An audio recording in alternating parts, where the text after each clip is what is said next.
Hello there, and welcome to Channel 60 News. My name is Antonio, and these are my fellow stars, Miles and Alec. We are here to talk to you today about the legalization of Christianity, the Edict of Milan, and the theologians.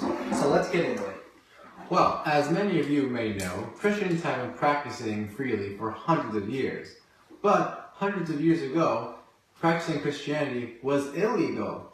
And it wasn't until 313 when the Emperor Constantine came out with the Edict of Milan. So, speaking of the Edict of Milan, Alec, tell us about it. Well, the Edict of Milan was a letter signed by the Roman Emperors Constantine the Great and Licinius that proclaimed religious toleration in the Roman Empire. And the letter was issued in 313, as I said before, and this was shortly after the very end of the persecution of Christians by the Emperor Diocletian. Okay, now, on that note, is there anything else you would like to say about the Edict of Milan? As a matter of fact, Miles, there is. Oh, dang that. Well, go ahead, man. Alright, you see, although the edict proclaimed religious toleration in the Roman Empire, thus ending persecution for Christians, this did not make Christianity the official religion of the Roman Empire, as that happens much later. And the edict also did not allow for Christians to do several things, such as practice freely. And it also had no class taxes for the clergy, and it returned confiscated property back to the Christians, and finally, it commissioned the churches from Constantine's power. Alright, now, but do we ever really sit down and think about how we got to the point of practicing what we believe in freely? Not yet, boys, but today, with my fellow handsome man, we'll dig deep into the past and give you an explanation of how Christianity came to be.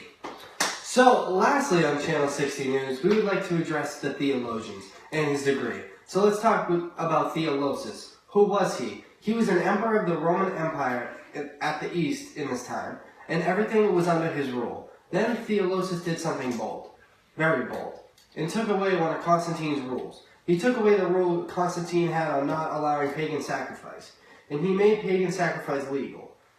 Theolosus was also the reason for the separating of many associations while in the process of destroying sacred pagan temples.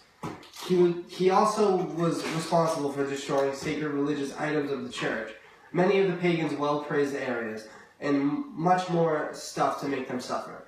And as for the Theolosus degree, what is that? These are basically laws of his own to support his own idea. These degrees had the power to eliminate pagan holidays from every schedule, deny access for pagan supporters to go to regular everyday church. Lastly, to top off his reign, at the time the pagan supporters really wanted to restore the altar to victory to their Senate power, and he also denied doing this as well as their own and other demands. His rule was basically a disaster, and wasn't a good ruler on the eastern side of the Holy Roman Empire at all. Wow. Wow, that was a mouthful. Sure was. Alright, now, the start and legalization of Christianity was a very long process, alright? This took centuries and centuries to come about. Many Christians at this time had different beliefs, right? So, many people believed in more than one type of Christian practice, such as the Apostolic Church. Well, you heard our countryman. Alec, would you like to wrap up the show? I sure would. This is Channel 60 News, and thanks for watching. See you later.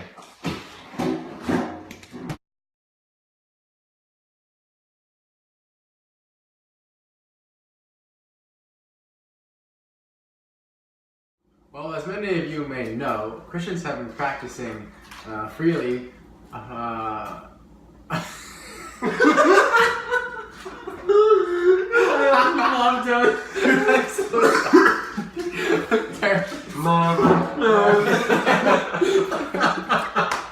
It's wrong.